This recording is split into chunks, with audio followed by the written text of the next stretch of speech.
और वृंदावन में ही रह रहे हैं और वहां माधवेंद्रपुरी पाद से मिले, उनके साथ प्रेम कलह आनंद पूर्वक किए, क्योंकि वो प्रेम में बार बार विभोर हो जाते और मूर्छित हो जाते, इसलिए माधवेंद्रपुरी पाद भी किसी कार्य से वहां से निकल पड़े और नित्यानंद प्रभु भी चल पड़े। और जब फिर वापस आए ये इंतजार करने के लिए कि कब मेरे श्री कृष्ण मेरा भाई मुझे बुलाएगा, तब मैं वापस जो है फिर नवदीप धाम जाऊंगा। तो इंतजार कर रहे हैं कि कब सच्चिनंदन गौर हरि मुझको बुलाएंगे। तो इस 10वें अध्याय में वृंदावन दास ठाकुर जी वर्णन कर रहे हैं। जय जया गौरचंद्र महामहेश्वर, जय जय नित्यानंद प्रिय नित्य कलेवर। हे महामहेश्वर गौरचंद्र आपकी जय हो, जय हो। नित्य कलेवर नित्यानंद के प्रिय आपकी जय हो। नित्य कलेवर स्वयं भगवान श्री गौर सुंदर सच्चिनंदन विग्रह है, जो नित्य नवायमान है। रोज ही नित्य नित्य नए नए उनके दर्शन और उनका स्वरूप इस प्रकार से आनंददायक है कि वो नित्य नवीन दिख रहे हैं।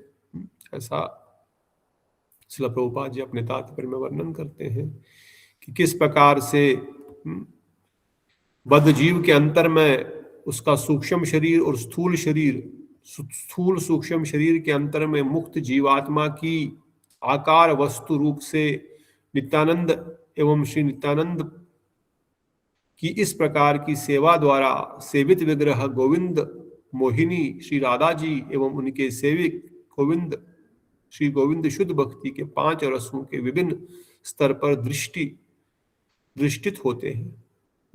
क्या क्या बता रहे हैं, पढ़ ही लेते हैं। कहते नित्य कलेवर स्वयं भगवान श्री गौर सुंदर सच्चिदानंद विग्रह है। उनका स्वरूप विग्रह नित्य होने पर भी अक्षज दर्शन के द्वारा उनमें किसी नश्वर रूप की बात उपलब्ध नहीं हो, इसलिए पाठकों की परम मुख्य विधि दृढ़ वृत्ति में नाम नामी की अभिन्नता के दर्शन से उनके स्वरूप विग्रह का नित्यत्व वर्णित हुआ है। चैतन्य महाप्रभु नित्यानंद प्रभु नित्य तत्व है। बद्ध जीव जो होते हैं उनके अंदर में उनका सूक्ष्म शरीर और स्थूल शरीर होता है। सूक्ष्म शरीर और स्थूल सूक्ष्म शरीर के अंतर में जीवात्मा रहती है। जीवात्मा मुक्त है, परंतु उसके अंदर में स्थूल शरीर और सूक्ष्म शरीर के आवरण से ढकी हुई है कि आरक्त वस्तु रूप से नित्यानंद, आकार वस्तु रूप से नित्यानंद एवं श्री नित्यानंद की इस प्रकार की सेवा द्वारा सेवित विग्रह श्री गोविंद मोहिनी एवं उनके सेवित श्री गोविंद शुद्ध भक्ति के 5 रसों के विभिन्न स्तर पर दृष्ट होते हैं। इसलिए मायावश जीव की भांति मायाधीश भगवान के देह देही दर्शन में आशंका अपूर्ण दर्शन नितांत निषिद्ध है।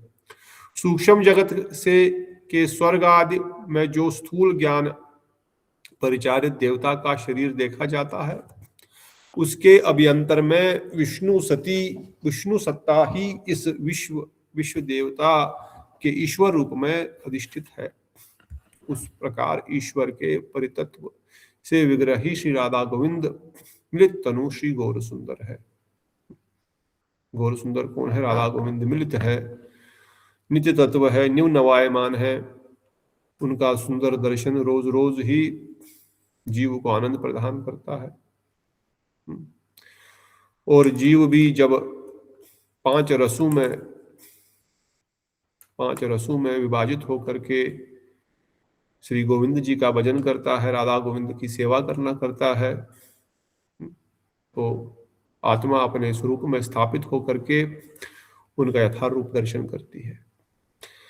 आगे बोल रहे जय श्री गोविंद द्वारपालेरनाथ, द्वारपालकेरनाथ जीव प्रति करे प्रभु शुभ दृष्टिपात। हे गोविंद द्वारपालक के नाथ आपकी जय हो। हे प्रभु जीवों के प्रति आप शुभ दृष्टि कीजिए। श्री गोविंद द्वारपालक के नाथ, द्वारपाल करे नाथ, विश्वम्बर, द्वारपालक गोविंद, विश्वम्बर के ग्रह के द्वार रक्षक भृत्य, हाँ, आदि मध्य में वर्णन किया गया है, संख्या देखने योग्य है। क्यों उनको द्वारपाल कहा गया है, इसके लिए ये सब आदि लीला 11वां अध्याय का 39, 40 इन सब श्लोकों को देखना चाहिए। मध्य लीला, षष्टम, अंत लीला। तो यहाँ पर विशेष रूप से विश्वम्बर, विश्व को धारण करने वाले द्वारपालक श्री गोविंद के ग्रह के रक्षक भृत्य है। गौर और गौर भक्तों का जयगान, आगे महाप्रभु के भक्तों का जयगान कर रहे हैं। जय जय जगन्नाथ पुत्र विप्रराज, जय हुओ तारे यत श्री भक्त समाज। हे जगन्नाथ पुत्र विप्रराज गौर सुंदर, आपकी जय हो, जय हो, आपके संग भक्त समाज की भी जय हो, आपकी जय हो, समस्त भक्त समाज की जय हो। इस प्रकार से प्रार्थना करते हुए जय जय कृपा सिंधु कमल लोचन, हे न कृपा कर तोर यशे रहो मन। हे कृपा सिंधु, हे कमल लोचन, आपकी जय हो, जय हो। आप हमारे ऊपर ऐसी कृपा कीजिए कि आपके यश का कीर्तन करने में हमारा मन निरंतर लगा रहे, आपका गुणगान करने में हमारा मन लगा रहे। आदि खंडे सुनी बाई चैतन्य रे कथा, विद्यार विलासे प्रभु कर लेन यथा। हे बाइयों, आदि खंड की उस चैतन्य कथा को सुनिए जिसमें प्रभु ने विद्या रस विलास किया। अभी आदि खंड चल रहा है, विद्या रस विलास चल रहा है। भगवान विद्या का आनंद ले रहे हैं, विद्या रस का आनंद ले रहे हैं। पहले पढ़ रहे थे, अब पढ़ाना शुरू करेंगे। कहते हे नमते नवदीपे श्री गौर सुंदर, रात्रि दिन ने विद्या रसे नाही अवसर। इस प्रकार नवदीप में श्री गौर सुंदर को रात दिन विद्या रस से अवसर नहीं था। उषा काले संध्या करी त्रिदेशरे नाथ, पढ़िते चलेन सर्व शिष्य गणे साथ। त्रिदश के नाथ अर्थात समस्त दिशाओं के नाथ, समस्त लोकों के नाथ श्री विश्वम्बर चंद्र उषा काल में संध्या करके सब शिशुओं के साथ पढ़ने के लिए चल देते। उषा काल क्या होता है? सुबह सुबह जब सूर्योदय होता है, तो सुबह सुबह ही गौर सुंदर जो है अपनी संध्या करते हैं, ब्राह्मण हैं, अपना संध्या वंदना करते हैं और फिर निकल जाते हैं।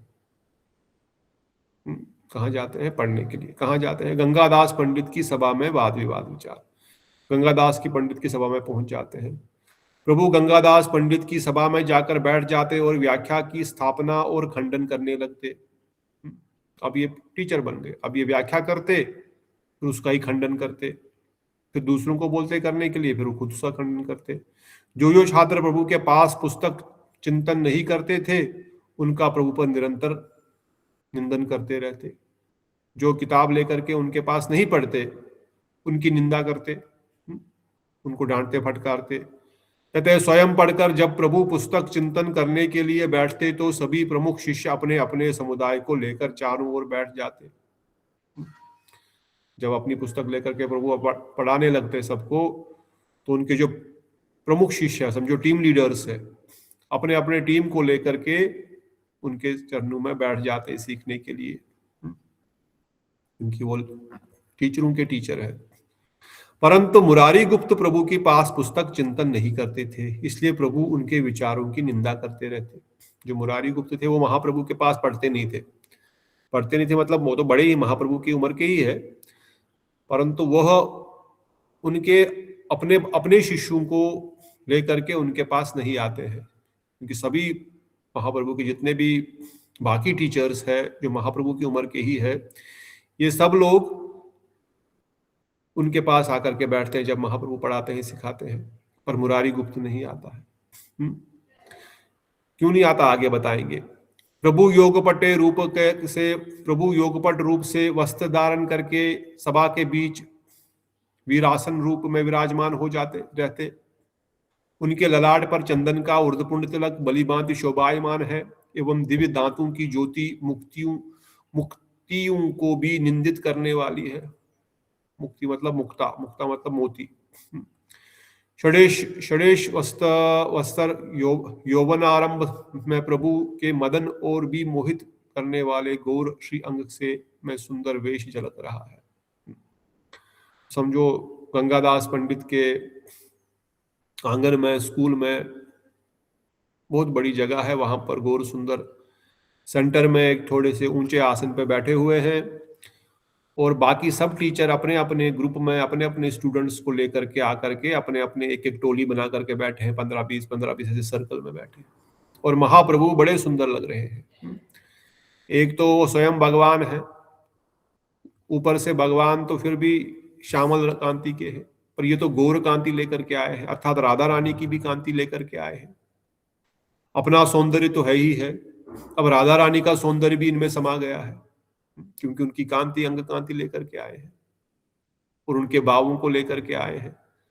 तो राधा रानी और कृष्ण में जो आकर्षण है मिल करके, वो अकेले ही श्याम सुंदर के, वो अकेले ही गौर सुंदर में आकर्षण है। कृष्ण सर्वाकर्षक आकर्षक है, और राधा रानी श्री कृष्ण के चित्त को भी हरण कर लेती है। हाँ। अब ये दोनों ही एक साथ अगर प्रकट हो जाएं, एक ही रूप में प्रकट हो जाएं, तो अनुमान लगाइए कितने सुंदर गौर सुंदर है, क्या सुंदर उनका वेश, उनके दांत मोतियों की तरह चमक रहे हैं, अंग गौरांग है, आजानुलंबित है, बड़े बड़े घुंघराले बाल है। इस प्रकार कहते हैं प्रभु बृहस्पति को भी जीतने वाले पंडित का प्रकाश करते हुए स्वतंत्र पोथी चिंतन करने वालों का उपहास करने लगे। अब ये बैठ गए और महाप्रभु बृहस्पति को भी परास्त कर दे। स्वयं भगवान बृहस्पति की क्या पोजीशन है, और वो जो लोग इंडिपेंडेंट पढ़ रहे हैं, जो अपनी अपनी किताबें लेकर के खुद ही पढ़ते हैं, टीचर के पास नहीं जाते हैं, गुरु की शरणागति ग्रहण नहीं करते हैं, विशेषकर जो उनके पास आकर के नहीं पढ़ रहे हैं, उनका मजाक कर रहे हैं। प्रभु ने कहा, कह रहे हैं यहां ऐसा कौन बड़ा पंडित है जो आकर मेरे सिद्धांत का खंडन करे। कोई व्यक्ति सिंध प्रकरण को बिना जाने ही स्वतंत्र रूप से, संधि प्रकरण के कोई बिना जाने ही स्वतंत्र रूप से पोथी का चिंतन करता है और आप ही समाधान कर लेता है। दुर्दैव ऐसे अहंकार वश चाहे मूर्ख रहे जाए, परंतु ये जानते हैं, जो जानते हैं वो उनके पास पोथी चिंतन नहीं करते हैं। भगवान कह रहे हैं कि बहुत सारे ऐसे टीचर है या स्टूडेंट है जो कि खुद ही किताब पढ़ करके बोलते हैं हम खुद ही पढ़ लिख करके जो है डॉक्टर बन जाएंगे, खुद ही पढ़ लेंगे, कॉरेस्पॉन्डेंस कर बैठे बैठे। यहां पर तो उनको ठीक से संधि करना भी नहीं आता है, संधि विच्छेद, राम पुलसीश रमेश, ऐसा संधि करना, और ग्रामर के एक्सपर्ट है महाप्रभु, व्याकरण के। कहते जिनको ठीक से संधि करना भी नहीं आता, अभी तक जोड़ना भी नहीं आता है चीजों को, ग्रामर को, वो लोग अपने मनमाने ढंग से पढ़ाई कर रहे हैं। उनका क्या होगा कल्याण, उनको क्या समझ आएगा, बेकार टाइम पास, बेकार हो रहे हो। मुरारी गुप्त प्रभु को इस प्रकार की ओटम टंकार को सुनकर भी चुपचाप अपने काम में निमग्न रहते। ऐसे जो टीने मारते हैं या ऐसे जो उनको मुरारी को क्या बोलेंगे, उनको चिढ़ाते हैं, पर मुरारी गुप्त कोई फर्क नहीं पड़ता, वो चुपचाप अपना काम कर रहे हैं।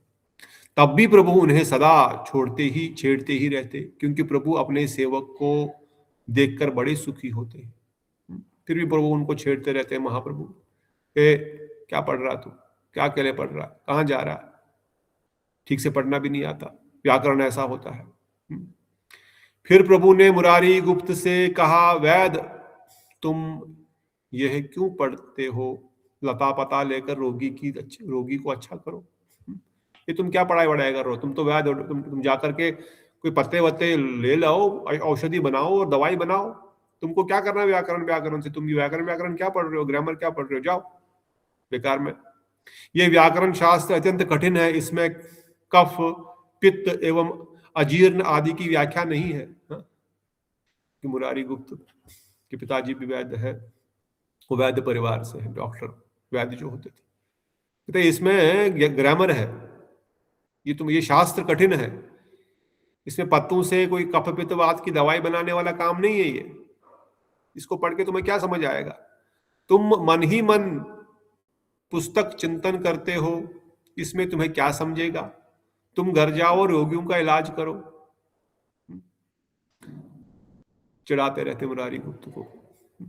मुरारी गुप्त रुद्र अंश होने के कारण परम प्रखर स्वभाव के थे, परंतु जब भी विश्वम्बर को देखकर क्रोधित नहीं होते, तब भी विश्वम्बर को देखकर क्रोधित नहीं होते। ये जो मुरारी गुप्त है, बड़ा क्रोध आता है इनको। क्यों? मुरारी गुप्त कौन है? कौन है मुरारी गुप्त? हनुमान जी। कौन है? कोई है कि नहीं? कैसा है? सब चले गए? हनुमान जी। वेरी गुड, सचिनंदन प्रभु आ गए। ठीक है, हनुमान जी। अब हनुमान जी तो किसका अवतार है? किसका स्वरूप है? रुद्र का। रुद्र का स्वरूप। रुद्र स्वरूप होते हुए भी वो क्रोध नहीं करते, क्योंकि महाप्रभु के सामने क्या क्रोध करेंगे, चुपचाप बैठे रहते। अब मुरारी द्वारा निमाई को गर्वाकित की प्रतिपाद। अब मुरारी गुप्त उनको क्या उत्तर देंगे? थोड़ा सा पढ़ लीजिए, फिर हम आगे मैं सार बताऊंगा इस अध्याय का, 2-4 श्लोक पढ़ करके। कोई पढ़ना चाहते हैं? मैं पढ़ती हूँ प्रभु जी। मुरारी गुप्त ने उसके उत्तर में कहा, ठाकुर क्यों गर्व के साथ सबको दोष देते हो? सूत्र वृत्ति पांची टीका आदि के जीतने आपके प्रश्न किए, बताओ तो उसका किसका उत्तर नहीं मिला? बिना कोई व्याख्या पूछे ही आप कहते हैं कि तुम क्या जानते हो? आप ब्राह्मण ठाकुर है, मैं आपसे क्या कहूँ? प्रभु ने कहा, ठीक है, आज जो पढ़ा है उसकी व्याख्या करो। प्रभु के कहने पर मुरारी गुप्त व्याख्या करने लगे तथा प्रभु उसका खंडन करते गए। मुरारी गुप्त इस प्रकार अर्थ करते हैं तो प्रभु दूसरी प्रकार का। प्रभु और भृत्य कोई भी एक दूसरे को जीत नहीं पा रहा था। प्रभु की कृपा से मुरारी गुप्त परम पंडित है। उनकी व्याख्या सुनकर प्रभु बड़े प्रसन्न हुए। प्रसन्न होकर प्रभु ने उनके अंग पर अपना कर कमल स्पर्श कर दिया, जिससे उनकी देह चिदानंदमयी हो गई।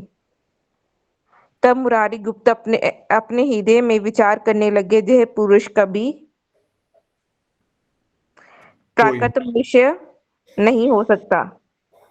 इस प्रकार का पांडित्य मनुष्य में कभी संभव हो सकता है क्या, जिनके हस्त स्पर्श मात्र से ही मेरी देह परमानंदमय हो गई। इनके पास पुस्तक चिंतन करने में कोई लज्जा की बात नहीं है। इन जैसा सुबुद्धिशाली सारे नवद्वीप में कोई नहीं है।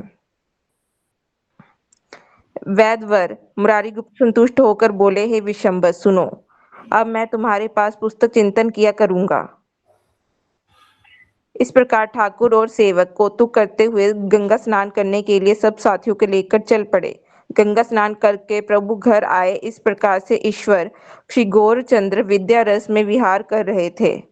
महाभाग्यवान मुकुंद संजय का ग्रह प्रभु के विद्या विलास का केंद्र बना हुआ था। मुकुंद संजय कौन है? कहीं पर इनका नाम सुना पहले? वे आरती में जो हमारी आरती है, मुकुंद संजय घोष आदि गाए। यस, इन्हीं के घर में महाप्रभु जो है ज्यादातर बैठते हैं, और इन्हीं के घर में विद्या विलास लीला होती है। ठीक है। उनके पुत्र को प्रभु स्वयं पढ़ाते थे। वे भी प्रभु के प्रति नितांत भक्ति रखते थे। उनके घर में एक बड़ा चंडी मंडप था, जिनके चारों ओर अनेक विद्यार्थी बैठ सकते थे। वही द्विजराज विशंबर, श्री विशंबर चंद्र गोष्ठी बनाकर बैठते थे, और वहीं पर ही उनकी विद्या का समाज था। चंद्रगोष्ठी मतलब हाफ मून टाइप, एक सर्कल, हाफ सर्कल। प्रभु अनेक प्रकार से व्याख्या कर कर उसका खंडन करते और अध्यापकों के प्रति सदा ही तिरस्कार करते हुए कहते, संधि ज्ञानहीन व्यक्तियों को भी कलयुग में भट्टाचार्य पदवी मिल जाती है। देखो, ऐसा कौन व्यक्ति है जो मेरे फकीका का उत्तर दे सके? यदि दे सके तो मैं उसकी भट्टाचार्य व मिश्र पद्धति सही समझूंगा।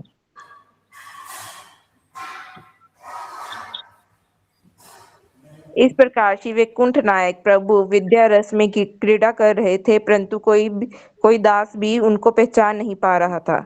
इधर श्री सची माता अपने पुत्र में यौवन के कुछ चिन्हों को देखकर निरंतर पुत्र के विवाह के बारे में चिंता करने लगी। बल्वाचार्य नाम से जनक के समान एक श्रेष्ठ ब्राह्मण उसी नवद्वीप में वास करते थे। उनकी मूर्तिमती लक्ष्मी स्वरूपा कन्या थे जिसके लिए वे विप्र निरंतर उसके योग्य पति के बारे में चिंता करते रहते थे। देवयोग से एक दिन लक्ष्मी देवी गंगा स्नान को गई। उसी समय श्री गौरचंद्र भी वहां उपस्थित थे। अपनी लक्ष्मी को पहचान कर प्रभु गौरचंद्र हंसे। उधर लक्ष्मी देवी ने भी मन ही मन अपने प्रभु के चरण जुगल श्री चरणों की वंदना की। इस प्रकार दोनों ही एक दूसरे को पहचान कर अपने अपने घरों में चले गए। श्री गौर सुंदर की लीला को कौन समझ सकता है।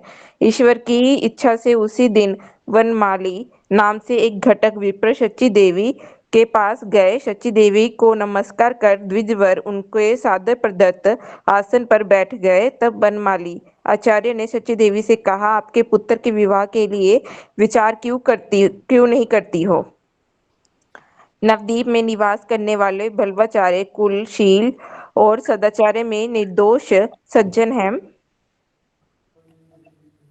उनकी कन्या रूपशील एवं गुण में लक्ष्मी के समान है। यदि आपके मन में इच्छा हो तो देह संबंध कर लो। माता ने कहा, मेरा बालक पितृहीन है, पहले उसे जीने एवं पढ़ने दो, बाद में दूसरे काम के बारे में सोचूंगी। विप्र सची माता की बात सुनकर कोई रस ना पाकर कुछ दुखित मन से वापस चल पड़े। तो इस प्रकार से यहाँ पर अब महाप्रभु की पढ़ाई लीला, विद्याविलास लीला तो हमने विस्तार से सुन ली।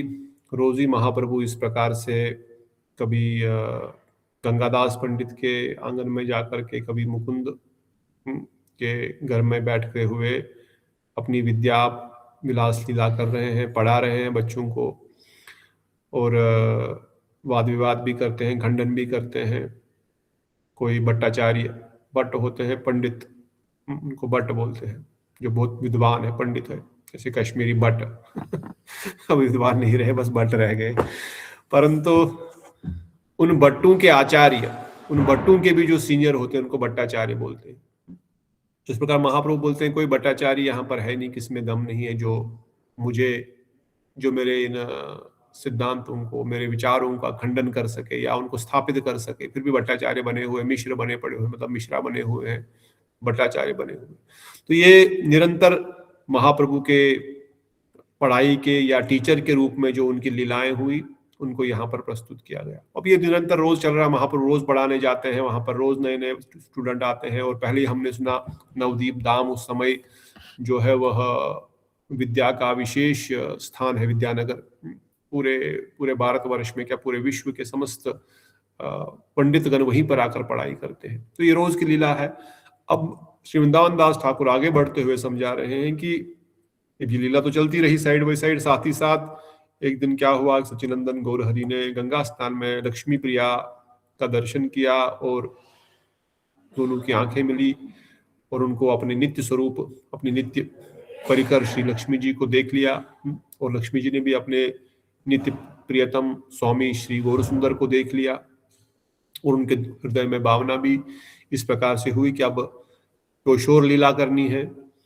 इतने में जो उस गांव में क्या नाम बताया था, वो पंडित जो वनमाली जी सची माता के घर पे आए और उनका कहते हैं कि इस प्रकार वल्लभाचार्य की पुत्री बड़ी सुंदर है, सुशील है, उनके साथ हम क्यों नहीं हम गौर सुंदर का विवाह की बात करें। पर माता बोलती, अभी तो पिता कुछ समय पहले ही चला गया, इनका अभी पढ़ाई कर रहा, अभी जैसे बोलते हैं ना, माता अपने पैरों पे खड़ा होने देगा, फिर देखेंगे, फिर देखते हैं क्या करना है।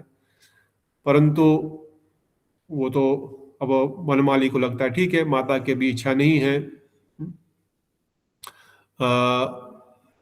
इसलिए ठीक है छोड़ दो, बाद में चला जाता है वहां से। इतने में जब वो निकल रहा होता है तो महाप्रभु गौर सुंदर घर में आ रहे होते हैं और रास्ते में ही उनको वनमाली मिलता है। और वनमाली ने प्रभु को देख करके आनंद पूर्वक उनका आलिंगन किया, उनको गले से लगाया। फिर महाप्रभु उनसे पूछते हैं, आप कहाँ गए थे, किस लिए गए थे, कहाँ गए थे? तो वनमाली बोलता मैं आपके घर पे ही आया था, आपकी माता के लिए को मैंने आपके विवाह का प्रस्ताव लेकर के आया था, आपके घर पे आया था। प्रभु ने जब ये सुना तो वो भी चुप हो गए, मौन हो गए और हंसकर बात करते हुए, हंसते हुए प्रणाम करते हुए वहां से अपने घर को चले गए। और घर जब पहुंचे तो माता जो है हंसते हंसते माता से पूछने लगे, ये वनमाली आया था यहाँ पर, और क्या बोला आपने उनको? कुछ कुछ मेरे बारे में पूछ रहा था क्या? तो इस प्रकार से माता बोली, हाँ विवाह के बारे में बता रहा था, वल्लभाचार्य की बेटी है, एक ब्राह्मण की बेटी है, उसका प्रस्ताव लेकर आया था, पर मैंने सोचा तुम छोटे हो अभी। महाप्रभु बोलते ठीक है, बात कर लेते, देख लेते क्या है कैसा है। तो माता सची माता जान जाती है कि गौरहरि की भी शायद विवाह करने की इच्छा है, इसलिए वह उस वनमाली को फिर से बुला लेती है और कहती है ठीक है, हम इस बात को आगे बढ़ाएंगे। उनको घर में बुलाया, उनको आदर सम्मान किया और वनमाली ने फिर अपनी बात सुनाई। मेरी बात सुनिए, मिश्र पुरंदर पुत्र विश्वंबर जो परम पंडित है, स्वर्ण गुण संपन्न एवं आपकी कन्या के योग्य वर है, यदि आपका मन इच्छा हो तो शुभ लग्न देख लो। अब जब माता ने वनमाली को कहा ठीक है, शायद ठीक है, हम लोग विवाह कर लेते हैं विश्वंबर का, यही समय सही समय है, इससे पहले इसका मूड फिर से शायद चेंज हो जाए, ये फिर से घर छोड़ करके न चला जाए। तब वनमाली उस विप्र के, उस ब्राह्मण के घर में जाते हैं, वल्लभाचार्य के घर में जाते हैं और महाप्रभु के बारे में उनको बताते हैं। वैसे तो निमाई पंडित पूरे नवद्वीप में विख्यात है, उनकी कोई इंट्रोडक्शन की आवश्यकता नहीं है। और वल्लभाचार्य ने जब ये सुना तो बड़े हर्षित हुए कि इस नवद्वीप धाम का सबसे गुणवान पंडित मेरा वो तो नहीं, क्योंकि महाप्रभु ने अभी तो अपनी ऐश्वर्यलीला प्रकाशित नहीं की है, वो एक पंडित के रूप में ही वो नवद्वीप धाम में सब उनको जानते हैं। तो पर ये इतना बड़ा पंडित है, इतना विद्वान है, इतना सुंदर है, इतना सब इतने सारे ट्यूशन भी लेता है या पढ़ाई भी करता है, तो धन भी संपदा भी आ ही रही है।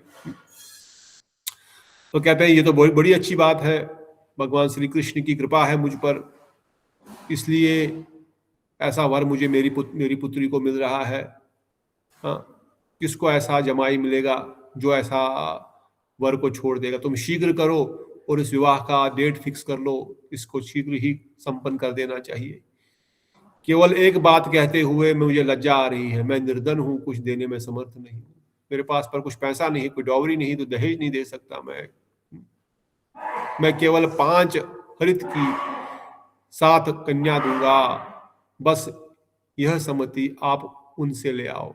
मेरे पास पैसा, मैं गरीब हूं, ब्राह्मण ज्यादातर पैसे वाले नहीं रहते थे और नहीं रहते हैं, रादर वो सरल स्वभाव से, सरल विधि से रहते हैं, साधन भजन में अपना समय अधिक लगाते हैं, पूजा अर्चना में ही अपने समय को ज्यादा लगाते हैं, न कि धन संपदा इकट्ठा करके हमको अधिक भोग करना, इस प्रवृत्ति के लिए नहीं।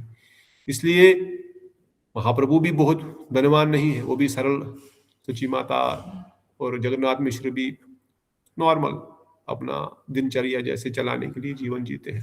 तो कहते हैं मैं कुछ दहेज नहीं दे सकती हूँ, बस 5 हरिती क्या होता है, मे बी साड़ियाँ, आई डोंट नो, या कुछ 5 प्रकार के अन्न, आई मीन समथिंग, मैं उनको दे करके अपनी पुत्री को उनको दे सकता हूं। पहले आप ये बात उनसे कर लो, फिर हम आगे, अगर वो राजी है इस चीज के लिए, उनको एक्सपेक्टेशन होगा कुछ।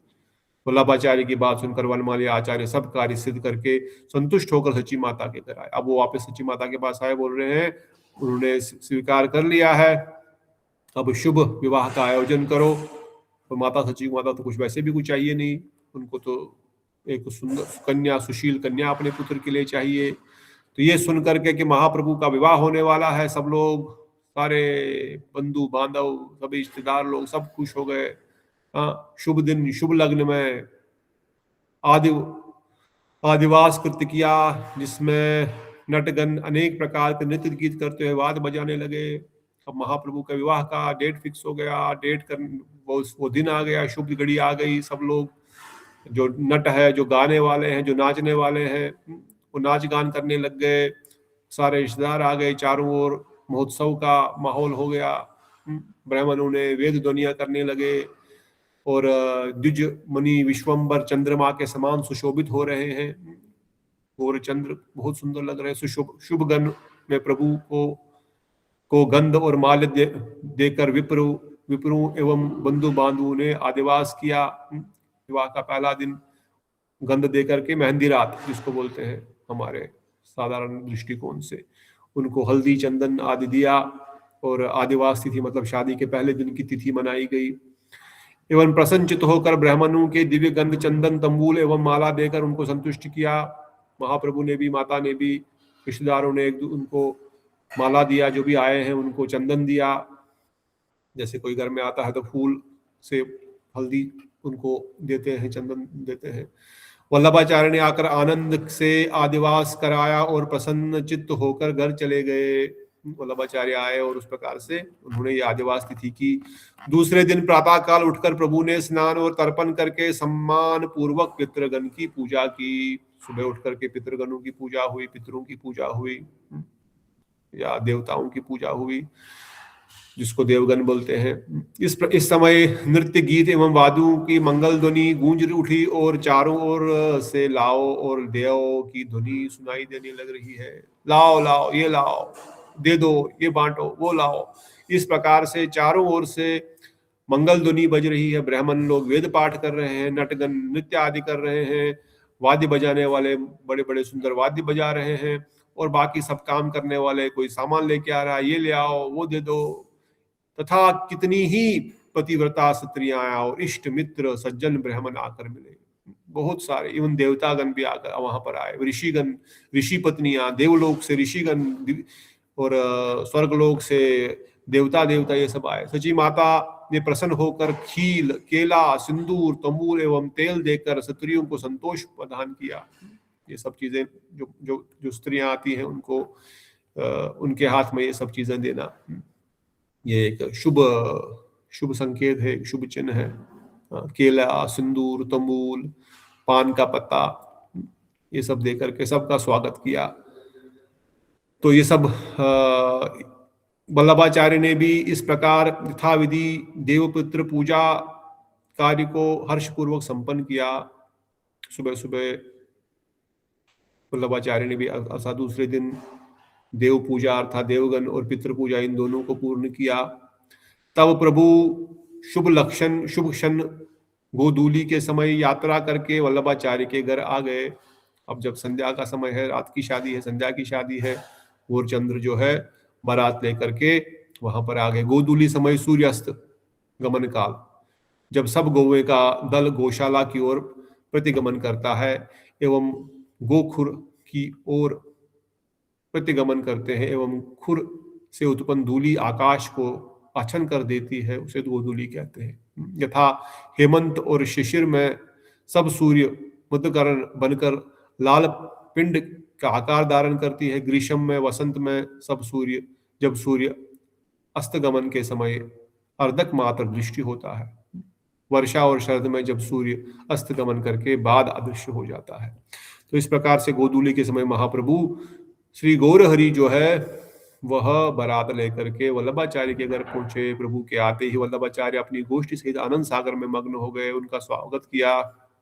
आनंद में मग्न होते हुए बारातियों का स्वागत किया और आसन दे करके सबको आसन दिया, सबको माला दिया, उनको बिठाया, उनको अलंकार से विभूषित करके अपनी कन्या लक्ष्मी को प्रभु के समीप ले आए। अब लक्ष्मी प्रिया को उनके समीप ले आए। सब लोग हरि ध्वनि करने लगे तथा लक्ष्मी को पृथ्वी से उठाकर मंडप पर लेके आए। अब उनको धरती से वहां गोद में उठा वहां पर लेके आए। तब लक्ष्मी 7 बार उनकी परिक्रमा कर हाथ जोड़कर नमस्कार करके खड़ी रही। लक्ष्मी प्रिया ने महाप्रभु को प्रणाम किया, नमस्कार किया। अग्निदेव को नमस्कार किया और 7 परिक्रमा लगाई। तब अंत में परम विनोदी लक्ष्मी नारायण दोनों ने एक दूसरे को पुष्प वर्षा की। पोष पूजा हो गई, दोनों ने एक दूसरे पे फूल फेंके। लक्ष्मी देवी ने प्रभु के चरणों में दिव्य पुष्पमाला अर्पण की और नमस्कार के साथ आत्मसमर्पण कर दिया। विवाह के समय स्त्री का कन्यादान होता है, पिता कन्यादान कर देते हैं। कन्यादान कैसे, यह जो व्यक्ति दान स्वीकार करता है और उसकी रक्षा करने का प्रॉमिस करता है, और माता स्त्री भी जो पत्नी होती है वो अपने आप को पूर्ण रूप से पति के चरणों में समर्पित हो जाती है। और इस प्रकार से यह वस्तु जो दान में लाई हुई वस्तु होती है, अब ये उनकी वस्तु बन जाती है और कुछ प्रॉमिस अग्नि के सामने करते हैं और उनको पालन करते हैं दोनों पति पत्नी। तो भगवान श्री हरि ने भी इस प्रकार से लीला करते हुए, जैसे लक्ष्मी नारायण का विवाह हो रहा है, इस प्रकार का समा बंधा हुआ है। चारों ओर से परमानंद के साथ जय जय हरि ध्वनि हो रही है और जैसे कोई शब्द सुनाई ही नहीं दे रहा है, चारों ओर जय जय जय इस प्रकार की ध्वनि हो रही है। इस प्रकार आनंद के से मुख चंद्रिका करके प्रभु लक्ष्मी देवी को अपने बाईं ओर करके बैठ गए। उसी क्षण प्रथम यौवन के रूप में मदन के समान प्रभु की बाईं ओर लक्ष्मी देवी भी बैठ गई। महाप्रभु किशोर अवस्था को प्राप्त हो गए हैं, बड़े हो गए हैं और कामदेव के समान विराजमान हो रहे हैं। ऐसा लग रहा स्वयं कामदेव, समस्त अनंत कोटि कामदेव एक साथ विराजमान हो गए हैं और लक्ष्मी देवी भी उनसे कुछ कम नहीं, स्वयं वो भी उनके सामने उनके बाईं ओर बैठ गई। बाईं ओर बैठ गई। तब उस समय वल्लभाचार्य के घर जैसा सुख और शोभा हो रही थी, उसको वर्णन करना मैं समर्थ किसमें है। क्या शोभा वहां पर है, क्या आनंद की अनुभूति है, जो दर्शन करके मुग्ध हो रहे हैं, जय ध्वनि हो रही है, कीर्तन आदि हो रहा है। तब अनंत में वल्लभाचार्य कन्यादान करने को बैठे, वो ऐसे शोभा पा रहे थे जैसे साक्षात राजा भीष्मक की उपस्थिति हो। जिन चरणों में पाद देकर शंकर एवं ब्रह्मा ने जगत सृजन एवं संहार की शक्ति प्राप्त की है, उन्हीं श्री चरण कमलों में विप्र वल्लभाचार्य ने पाद देकर वस्त्र माला चंदन से प्रभु के श्री अंग का विभूषित किया।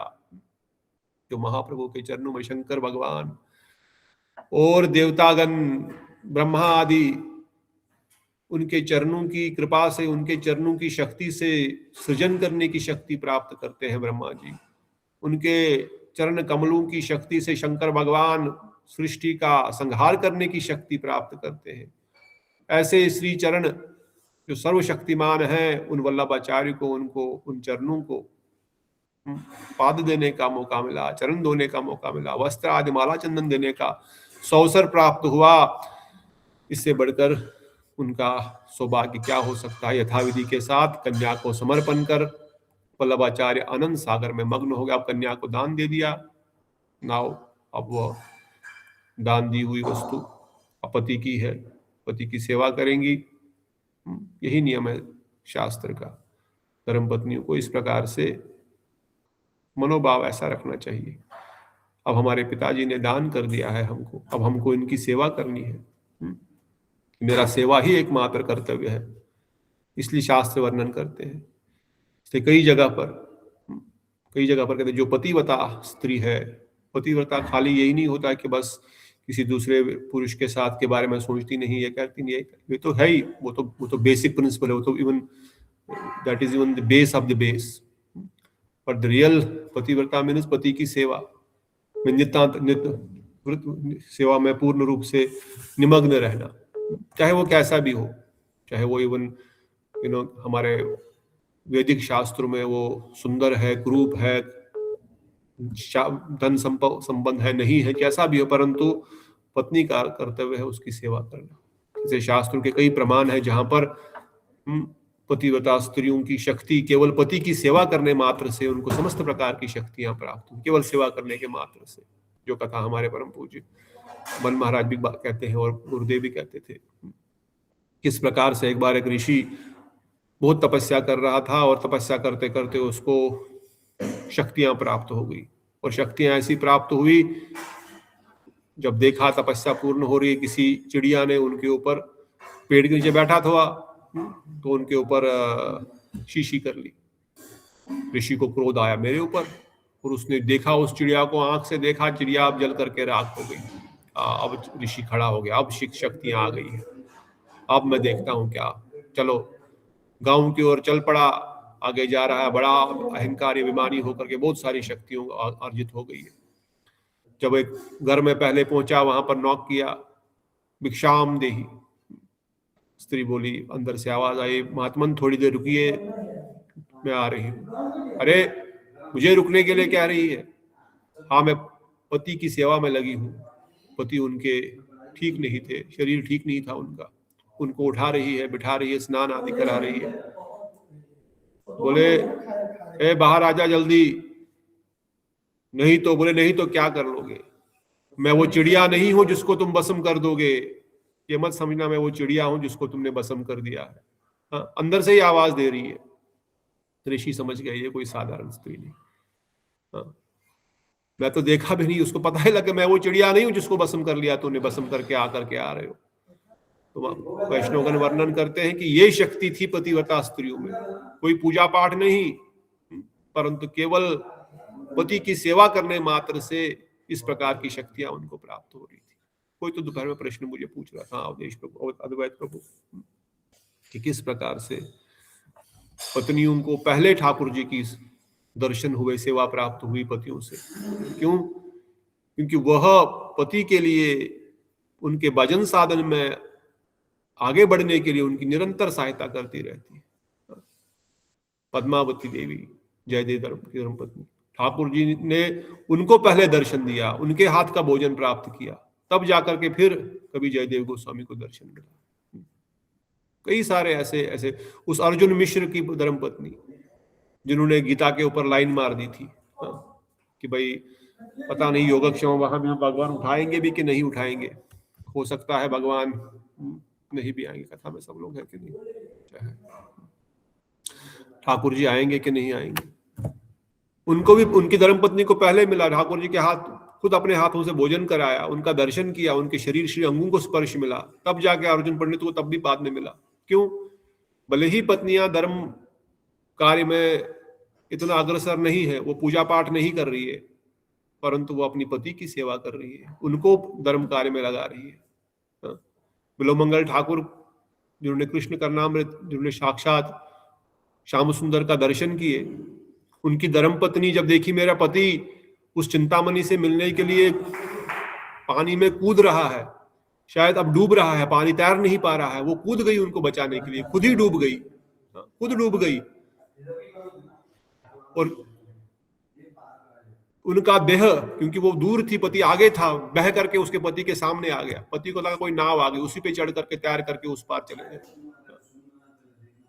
परंतु उनको बिलोमंगल ठाकुर से पहले श्याम सुंदर का गोलोक धाम की प्राप्ति हो गई। तो जो पति वैश्या से मिलने जा रहा था, पर फिर भी पत्नी उनकी सहायता करने के लिए, उनको बचाने के लिए, एक बार नहीं कई बार, जब अब पिता चले गए पिंडदान करने के लिए, उसी चिंतामणि को प्रार्थना कर रही है, इसको भेज दो, बस अपने पिताजी का पिंडदान कर ले, फिर जो करना है कर ले। तो शास्त्र वर्णन करते हैं इस प्रकार से, क्योंकि वो सहायता करते हैं, यही पत्नी का कर्तव्य है। तब पतिव्रती स्त्रियों ने कुल व्यवहार के अनुसार जो कुछ करना होता था उसको संपादन किया। तो इस प्रकार से जो पति की सहायता करते हैं साधन भजन मार्ग में, भले ही वो कम खुद साधन भजन करें, उनको ऑटोमेटिकली ही, जैसे शास्त्र वर्णन है, पति का 50% फल पत्नी को मिलता है अगर वह पति की सेवा करती है, उनकी शरणागत है। ऐसे नहीं खाली शादी कर लिया और 50% पुण्य कर्म लेते जाएंगे और अपने 50% पाप कर्म देते जाएंगे। वैष्णवगण वर्णन करते हैं ऐसा नहीं होता। बस ये कोई कोड रूल नहीं है, आपकी प्रॉपर्टी का पैसा उनको देना पड़ेगा, चाहे वो खराब है चाहे वो सही है। ये शास्त्र रूल है। अगर पति पत्नी व्रता है, उनकी सेवा करती है, शरणागत है और उनके हृदय में भावना है सेवा की और रेस्पेक्ट है, तब जाकर के 50% पति के पुण्यों का फल मिल जाता है, अन्यथा। इसलिए शास्त्र बार बार इन चीजों को, इन मर्यादाओं को प्रकाशित करते हैं कि किस प्रकार से इस प्रकार से स्त्रियों को, माताओं को विशेष रूप से इस चीज का फल मिल जाता। अब वक्त नहीं हो पति या पत्नी, फिर अपने हिसाब से करो जैसा ठीक लगे। परंतु अगर दोनों वक्त है और दोनों का गंतव्य एक है, तो हमारे शास्त्र में वर्णन करते हैं कि दोनों ही, इवन वैकुंठ में तो हमने सुना ही बृहद भागवतामृत में, दोनों मिलकर के वहां पर श्री लक्ष्मी नारायण की सेवा करेंगे, दर्शन आदि। इवन गोलोक वृंदावन धाम में दोनों पति पत्नी के रूप में भी जाकर के रह सकते हैं। ऑल्दो वहां पर पति पत्नी का संबंध संसार के पति पत्नी जैसा संबंध नहीं है। वो शरीर कोई पंचभौतिक तत्व से बना हुआ नहीं, वहां पर काम क्रोध नहीं है, वो दिव्य शरीर है, वो चिंतामयी शरीर है, वो चिंतामणि से बना हुआ है। परंतु फिर भी वहां पर अगर उनका प्रेम ऐसा है, सेवा करने की ऐसी वृत्ति है कि हम दोनों मिल करके, जैसे वृंदावन में परिवार में सब लोग रहते हैं, गोपियां भी, सखा भी, सखियां भी, माता यशोदा भी, नंद बाबा, उनके सखा सखी, सबका तो परिवार है। तभी तो लोक संत बंधुत्व होगा। सब जगह तो परिवार होंगे, तब तो लोक संत बंधुत्व होगा। तभी तो वृषभानुप्रयोजनम होए इस जगत में होगा। फिर उस जगत में भी तो वो भावना रहेगी कि मेरा विवाह हुआ है कहीं ना कहीं किसी न किसी के साथ, भले ही विवाह इस जगत में हुआ हो, गोपियों का विशेष कर। परंतु जो नंद बाबा, यशोदा मैया है, जो सखा आदि, जो परिवार है, जिनके पुत्र है, अर्थात अगर सही में साधन भजन करना चाहे और सही में उनका ठाकुर की सेवा करने की प्रवृत्ति है, गोविंद की सेवा करने की प्रवृत्ति है, तो ऐसा भी संभावना है कि दोनों साथ में भी रह सकते हैं। इससे बढ़कर क्या ठाकुर जी सेवक प्रदान करेंगे, मौका प्रदान करेंगे। जो अनंत काल तक साथ में रहना चाहते हैं, उनके पास भी अब अपॉर्चुनिटी है। तो इस प्रकार से महाप्रभु का विवाह पूर्ण हुआ, बाकी सब रीति रिवाज वहां पर हुए। उस रात वहीं रहकर महाप्रभु रात भर वहीं रहे, क्योंकि संध्या का, रात्रि का विवाह है या संध्या का विवाह है। और फिर दूसरे दिन लक्ष्मी देवी के साथ अपने घर सच्चिनंदन गौर हरि आए। लक्ष्मी देवी सहित प्रभु पालकी में आते हुए जानकर सब लोग उन्हें देखने के लिए भाग भाग कर चले गए। गंध, माला, अलंकार, मुकुट, चंदन, ये सब उनको अर्पण किया। और सब लोग देखते ही देखते धन्य धन्य कहने लगे। विशेष करके स्त्रियां विस्मित के साथ विहल हो गई। कितनी सुंदर लक्ष्मी प्रिया, कितनी सुशील लक्ष्मी प्रिया। उनमें से किसी ने कहा, इस भाग्यवती ने न जाने कितने समय तक भक्ति करके निष्कपट भाव से शंकर एवं गौरी की सेवा की हो। क्या कभी कन्या के अल्प भाग्य से उसको ऐसा स्वामी मिल सकता है? किसी ने कहा कि ऐसा प्रतीत होता है कि यही हर गौरी है, ऐसा लगता है ये गौरी ही है, इसने इतनी तपस्या की है। किसी ने कहा ये तो इंद्र सची है अथवा रति कामदेव की जोड़ी है। किसी ने कहा ये लक्ष्मी नारायण साक्षात है। इस प्रकार से उनको देख करके कोई स्त्रियां कह रही है पालकी में ये तो सीताराम है, अति अनुपम भाव से सुशोभित हो रहे हैं। ये सभी वो तो है ही। इस प्रकार सभी लोग जो है उनका गुणगान कर रहे हैं, नृत्य गायन हो रहा है। सची देवी ने ब्राह्मण पत्नियों को साथ लेकर आनंद पूर्वक पुत्र वधू को घर ले आई। ब्राह्मण, नट, वाद, डांसर, कीर्तनकारी, ये सब गायक सब आनंद से गान रहे हैं। जो मनुष्य प्रभु के विवाह का पुण्य कथा को श्रवण करेंगे उनका संसार बंधन कभी नहीं होगा। वृंदावन दास ठाकुर आशीर्वाद दे रहे हैं।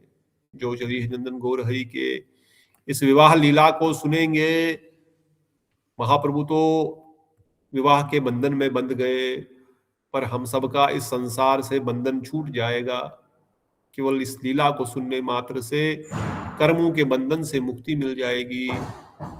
अवश्य ही हम महाप्रभु से, गौर हरि से, राधा गोविंद से बंध जाएंगे और संसार माया के बंधन से बाहर निकल आएंगे।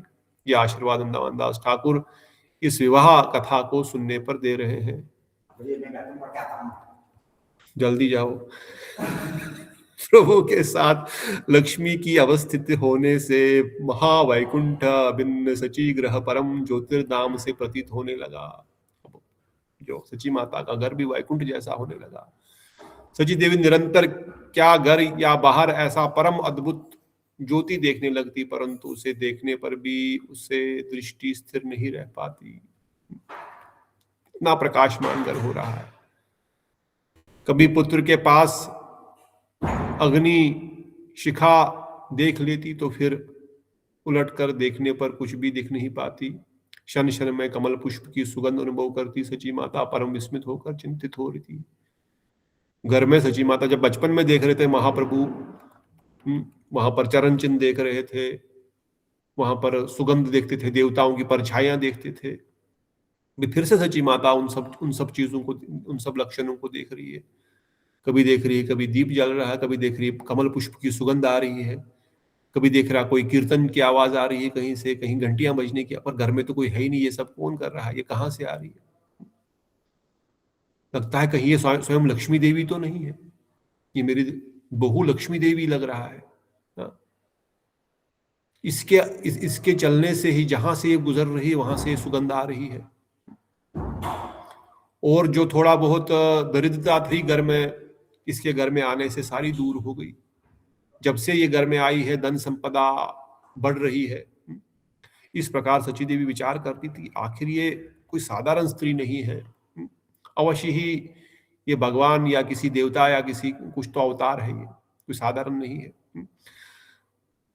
प्रभु किस रूप से, किस काल में, किस प्रकार से क्या लीला करते हैं, उन ईश्वर की इच्छा शक्ति को प्राकृत चेष्टा से कोई समझ नहीं सकता। महाप्रभु क्या लीला कर रहे हैं। यदि ईश्वर स्वयं अपने को प्रकाशित न करे तो उनके स्वरूप शक्ति लक्ष्मी भी उनको नहीं जान सकती। अगर भगवान खुद नहीं चाहेंगे तो लक्ष्मी देवी भी उनको पहचान नहीं सकती है। क्यों? क्योंकि लक्ष्मी देवी भी नहीं जानते हैं ये कौन है। वो खुद के स्वरूप को योग माया के द्वारा आच्छादित किया हुआ है। और अब खुद का दर्शन महाप्रभु ने अभी अपना प्रकाशित नहीं किया है। तो इस प्रकार से यही सब शास्त्र वेद पुराने बख्याने रैना रेतारण कृपा सही जान नतने कृष्ण चैतन्य नित्यानंद जान वृंदावन दास चक्षु पदुगुने गान। इस प्रकार से वेद पुराण सर्वशास्त्र यही वर्णन करते हैं, जिसके ऊपर उनकी कृपा होती है वही उन्हें जान सकता है। श्री कृष्ण चैतन्य और नित्यानंद जिनके जीवन है, वे वृंदावन दास के युगल चरणों में उनकी महिमा का गान करते हैं। इति गौड़ीय भाष्य में 10वां अध्याय पूर्ण हुआ। तो बड़ा सुंदर ये अध्याय महाप्रभु के विवाह का अध्याय, जिसमें सुनने मात्र से संसार बंधन से मुक्ति प्राप्त होती है और लक्ष्मी प्रिया और विश्वम्बर सचिनंदन गौरहरि का ये विवाह लीला सुन करके हृदय को आनंदित होते हैं। सभी भक्तगण आनंदित हुए और गुरु वैष्णव वर्णन करते हैं। श्री हरि की जितनी भी कथाएं हम सुने, जितनी बार भी हम कथा सुनेंगे, उतनी बार वो हृदय को आनंद प्रदान करती है। ये संसार की कथा नहीं है, ये संसार का कोई गायन नहीं है, ये संसार का कोई मूवी नहीं है, एक बार देखे दोबारा मन नहीं करेगा। ये हरि की वजन है, हरि की कथा है। जितनी बार सुनेंगे, जितना सुनेंगे, उतना आनंद की अनुभूति होगी। आगे 11वें अध्याय। कोई प्रश्न किसी का? Any question? Okay.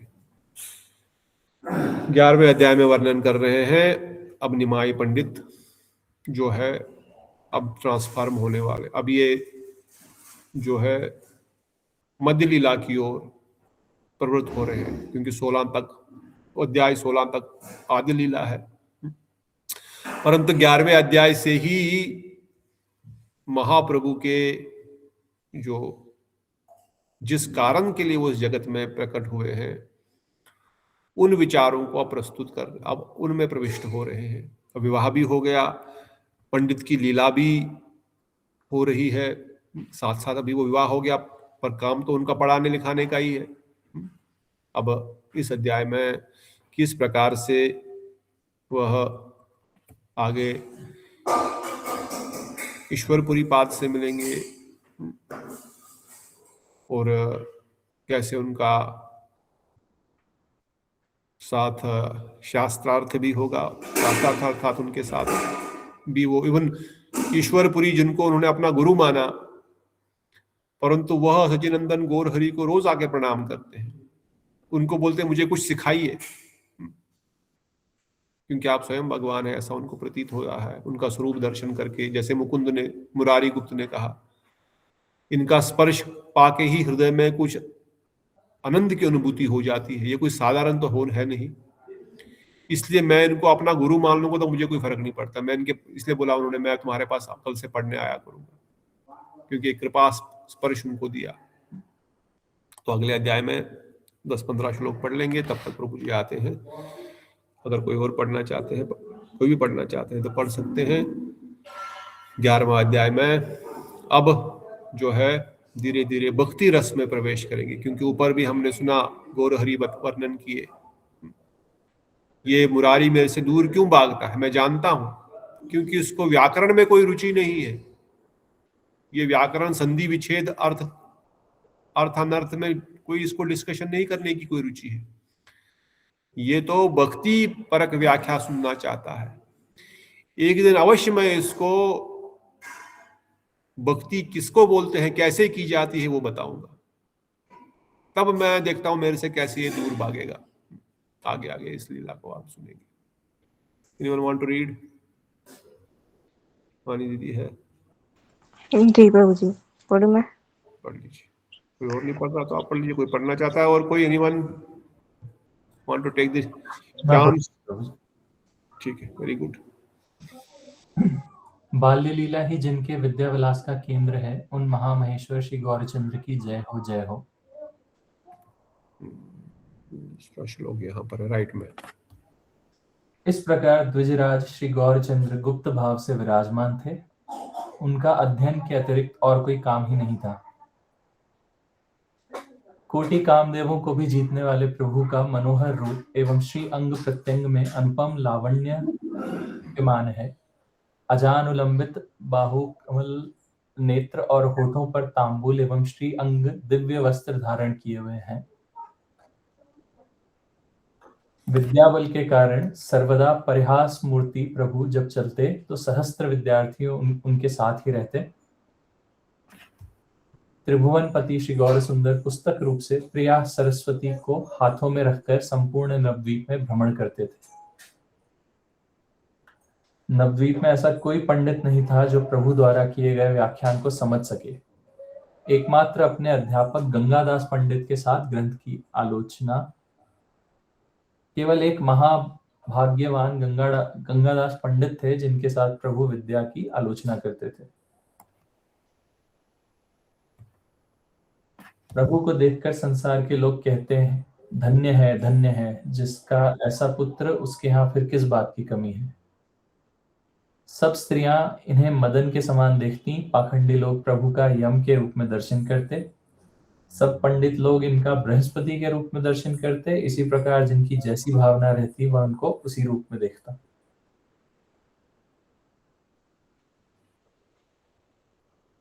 Shri Vishwambhar के रूप को देखकर वैष्णव वृंद मन में हर्ष एवं विषाद का अनुभव करते रहते। अगर इनका ऐसा दिव्य शरीर श्री कृष्ण रस की ओर आकृष्ट न हुआ तो काल के वशीभूत होने पर इनकी विद्या क्या करेगी। सब वैष्णव प्रभु की योग माया से मोहित होकर प्रभु को साक्षात देखते हुए भी उनके वास्तविक स्वरूप को नहीं देख पा रहे थे।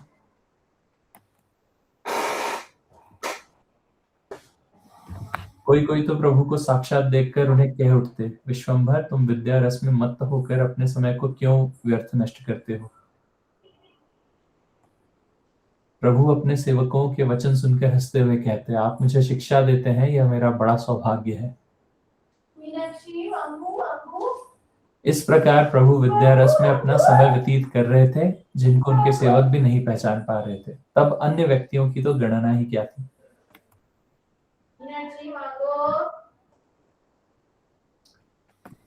लोग चारों ओर से नवद्वीप में पढ़ने के लिए आते थे, क्योंकि उन सबको नवद्वीप में पढ़ने से ही विद्या रस मिलता था। चट्टग्राम निवासी बहुत से वैष्णव भी विद्या अध्ययन के लिए नवद्वीप में गंगा के किनारे रहते थे। सबने प्रभु की आज्ञा से यहाँ आकर जन्म ग्रहण किया था। वे सब विरक्त और कृष्ण भक्त थे। वे सब इकट्ठे पढ़ सुनकर एकांत में श्री कृष्ण चर्चा करने के लिए बैठ जाते थे। मुकुंद सब वैष्णवों के एकांत प्रिय थे।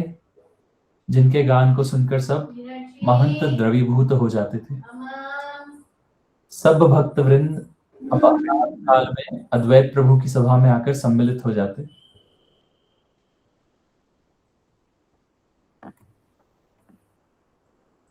वहां ज्यों ही मुकुंद कृष्ण गीत गान करते, त्यों ही न मालूम कौन किस ओर गिर जाता।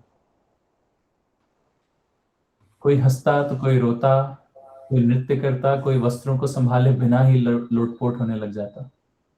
कोई हुंकार करता तो कोई टाल ठोकने लगता, एवं कोई जाकर मुकुंद के दोनों चरणों को ही पकड़ लेता। इसी प्रकार का परमानंद सुख होता और उस समय सब वैष्णव अन्य किसी प्रकार के दुख का अनुभव ही नहीं करते थे।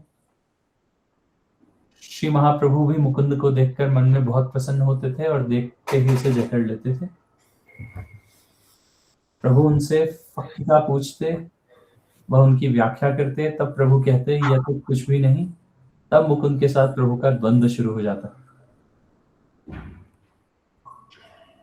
प्रभु की कृपा से मुकुंद भी बड़े पंडित थे, जिस कारण वे प्रभु के साथ पक्ष प्रतिपक्ष करना शुरू कर देते थे।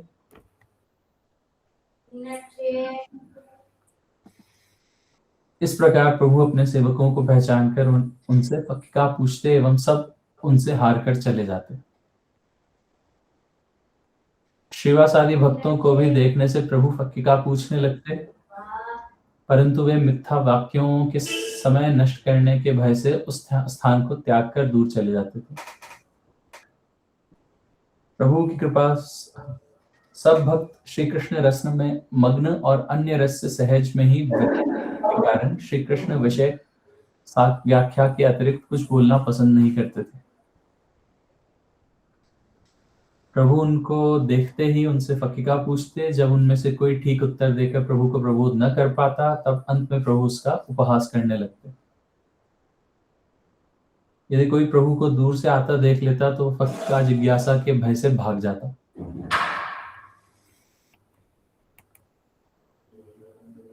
उन सबको कृष्ण कथा सुननी ही अच्छी लगती थी, परंतु प्रभु फकीका के अतिरिक्त और कुछ भी नहीं पूछते। एक दिन प्रभु विद्यार्थियों के साथ राजपथ पर बड़ी और औदित्यता प्रकाशित करते हुए आ रहे थे। इधर मुकुंद गंगा स्नान करने के लिए जा रहे थे। प्रभु को देखते ही छिपकर कुछ दूर भाग गए। प्रभु ने अपने भृत्य गोविंद से पूछा, यह मुझको देखकर क्यों भाग गया है? गोविंद ने कहा, पंडित जी मैं नहीं जानता, ऐसा जान पड़ता है कि किसी और काम के लिए दूसरी ओर चला गया है। प्रभु ने कहा, मैं समझ गया हूँ वह किस लिए भाग गया है। वह मुझ बहिर्मुख व्यक्ति के साथ संभाषण नहीं करना चाहता। यह वैष्णव शास्त्र पढ़ता है और मैं केवल पांचवृत्ति टीका आदि की ही व्याख्या करता हूँ। मेरे वाक्यों में कृष्ण संबंधी कोई कथा नहीं है, इसलिए मुझे देखकर भाग गया है।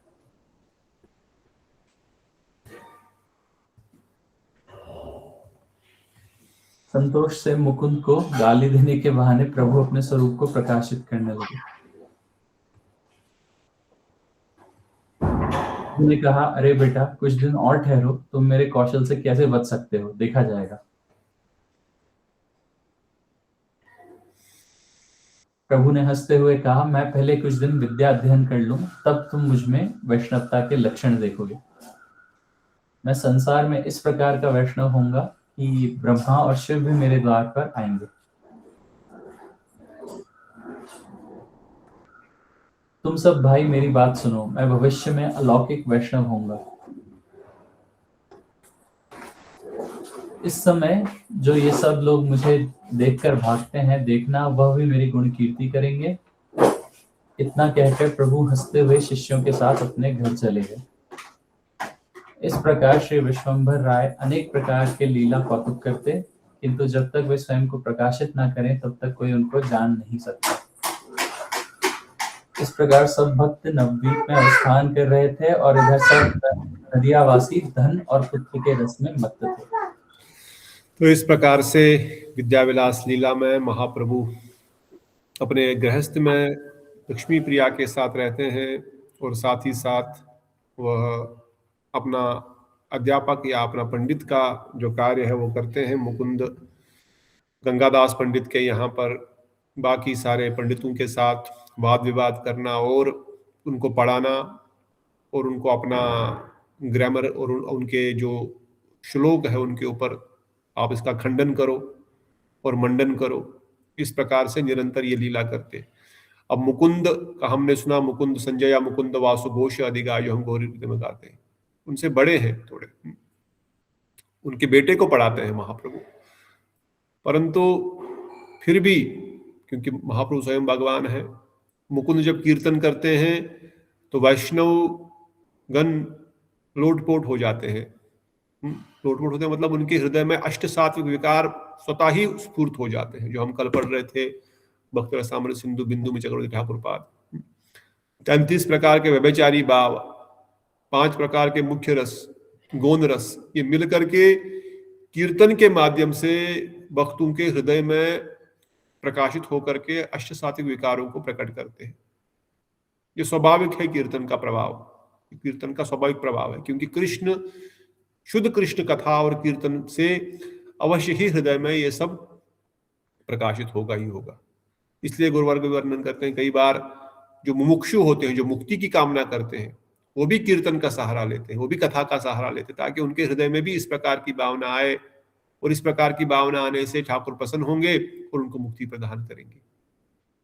इसलिए जब मुकुंद कीर्तन करते तो कोई हंसते हुए जमीन पर लोटपोट हो जाता, और अगले ही क्षण किसी लीला का स्मरण होते ही वो मूर्छित हो जाते। तो इस प्रकार महाप्रभु भी मुकुंद के कीर्तन को पसंद करते, महाप्रभु उनके कीर्तन में बैठ के आनंद की अनुभूति करते। और अभी वो एक पंडित की लीला अभी तक उनकी अभी चालू है, अभी तक उनका चल ही रहा है। इसलिए मुकुंद, इसलिए वैष्णवगण उनको देख करके बोलते, काश ये भक्त बनता। अगर ये निमाई भक्त होता तो कितने सारे भक्त बन गए होते। अगर यही समय, यही एनर्जी जो ये तर्क वितर्क में लगा रहा है, इतना बुद्धिमान है, इतना पांडित्य है, इतनी इसके पास क्षमता है, काश ये वैष्णव होता तो वैष्णव धर्म का कितना प्रचार प्रसार होता। इसलिए बुद्धिमान व्यक्तियों को वैष्णव बनना चाहिए, उनको यहां वहां समय बर्बाद नहीं करना चाहिए। तब महाप्रभु बोलते हैं, ठीक है, मैं इनको दिखाऊंगा एक बार वैष्णव बन के। जब मैं वैष्णव बनूंगा तो शिव जी, ब्रह्मा जी भी आकर के मेरी पूजा करेंगे, मेरी वैष्णवता का प्रभाव ऐसा होगा, समय आकर मैं बताऊंगा। ये मुकुंद मेरे से दूर भागता है, कहते क्यों भाग रहा है भाई, मेरे से क्यों दूर भाग रहा है? अपने गोविंद को पूछते हैं, अपने असिस्टेंट को, वो बोलते हैं हाँ शायद आप कुछ पूछ लोगे, इस डर से शायद भाग रहा होगा। नहीं, इस डर से नहीं भाग रहा, पूछ लूंगा। ये अपना टाइम बर्बाद नहीं करना चाहता। वैष्णवगण तर्क वितर्क में अपना समय बर्बाद नहीं करना चाहते। इसलिए जब भी रूप गोस्वामी के साथ कोई तर्क करने के लिए आते थे, बोलते थे क्या चाहिए आपको? मैं दिग्विजय। बोला हाँ ठीक है, ये लो, मैं लिख के देता हूं, तुम ही जीत गए, मैं हार गया। मेरे को तुम्हारा तर्क वितर्क थोड़ी टाइम बर्बाद करने के लिए आया हूं। कृष्ण का रस में डूबना है, ग्रंथों का प्रकाशन करना है, वृंदावन के स्थलियों को खोजना है, उनको स्थापित करना है, और नहीं भी कुछ करना हो तो तर्क वितर्क से क्या लाभ होगा? इसलिए श्रीवास पंडित भी कभी उनको भी पकड़ लेते महाप्रभु, बड़े हैं उनसे, थोड़े बड़े हैं, उनको भी पकड़ लेते हैं, बताओ, इधर आओ, इसका अर्थ बताओ। वो कुछ जवाब ही नहीं देते, वो चुपचाप दूसरे साइड से निकल जाते हैं, क्योंकि वैष्णव कभी भी अपना समय तर्क वितर्क में नहीं लगाते। हाँ, कृष्ण संबंधी कोई चर्चा हो रही है, कृष्ण लीला संबंधी कोई विषय चल रहा है, तो वहां पर वो आकर के अवश्य आनंद लेते हैं। पर कोई ग्रामर के ऊपर डिस्कशन हो रहा है, व्याकरण के ऊपर डिस्कशन हो रहा है, इसमें उनकी कोई रुचि नहीं होती। इसलिए बाकी सब संसार में, पॉलिटिक्स में, धर्म में, ये में, वो में, वैष्णव को इनमें रुचि नहीं। हाँ, वो प्रोत्साहन देते हैं कि धर्म, सनातन धर्म हो, हिंदू समाज जागे, ये सब ठीक है। जैसे हम भी कई बार, हमारे कोई लोग पूछते हैं, आपका भी तो हमारा भी कर्तव्य है, इन सब में आप भाग लेना चाहिए, इन सब स्थानों में वैष्णवों को भी सहायता करनी चाहिए। अवश्य हमारा जितना सहयोग हो सके हम कथा कीर्तन माध्यम से देंगे, परंतु न तो कलयुग बदलेगा, न तो कलयुग का प्रभाव बदलेगा। और ऐसी बहुत सारी संस्थाएं हैं जिनके लिए जो ये कार्य कर रही है। हमारा कार्य कर्तव्य है हम कृष्ण को प्रसन्न करें, और अगर वो प्रसन्न हो गए, अगर उनकी कृपा हुई, तो सब संसार भी ऑटोमेटिक प्रसन्न हो जाएगा। इसलिए वैष्णव कभी अपना समय इनमें नहीं बिताते। पर महाप्रभु इसलिए वर्णन करते हैं, ठीक है समय आएगा, मैं बताता हूं इनको कि वैष्णवता कैसी होती है। तो इस प्रकार से महाप्रभु की ये लीलाएं, विद्याविलास की लीलाएं यहां तक चल रही है। और कीर्तन करते हुए कोई हास परिहास कर रहा है, कोई ज्ञान योग संबंधी विचार को छोड़कर इन उद्युतों की भांति नाचने गाने, ये कौन सा आचरण है? वैष्णवों के बारे में लोग ऐसा बोलते हैं, ये नाच रहे हैं, गा रहे हैं, कूदते हैं, ये कौन सा आचरण है? निर्ब्रह्म सुनादन को ज्ञान कहते हैं। जैसे पिछली बार प्रभु जी महाराज पूछ रहे थे, हम गए थे, ज्ञानी में और ज्ञानी भक्त में क्या अंतर है? ज्ञानी में और ज्ञानी भक्त में क्या अंतर है? कोई जानता है? एक ज्ञानी और ज्ञानी भक्त में क्या अंतर होता है? जो निर्विशेषवादी है वो ज्ञानी है। ज्ञानी भक्त भगवान की भक्ति करता है, भगवान को ऐश्वर्य स्वरूप में मान करके, जैसे प्रहलाद महाराज हुए, वो भक्त है, ज्ञानी है, भगवान में ऐश्वर्य बुद्धि रखी हुई है, भगवान की भगवत्ता को मानता है, इसलिए उनकी सेवा नहीं कर पाता है। पर ज्ञानी तो उनको स्वरूप मानता ही नहीं है, वो तो निर्विशेष ब्रह्म के उपासक है। ये अंतर है। कहते निर्विशेषवादी उसको ही प्रयोजन रूप में के सिद्धांत करते हैं। कृष्ण विमुख बद्ध जीव की इंद्रियों के तर्पण योग वस्तु या व्यापार ही विषम नाम से कथित है, विष नाम से कथित है। क्या? कृष्ण विमुख बद्ध जीव की इंद्रियों के तर्पण योग वस्तु या व्यापार ही विषय नाम से प्रसिद्ध है। उसी प्रकार के विषयों से निवृत्त या चित्तवृत्ति निरोध का नाम ही योग है।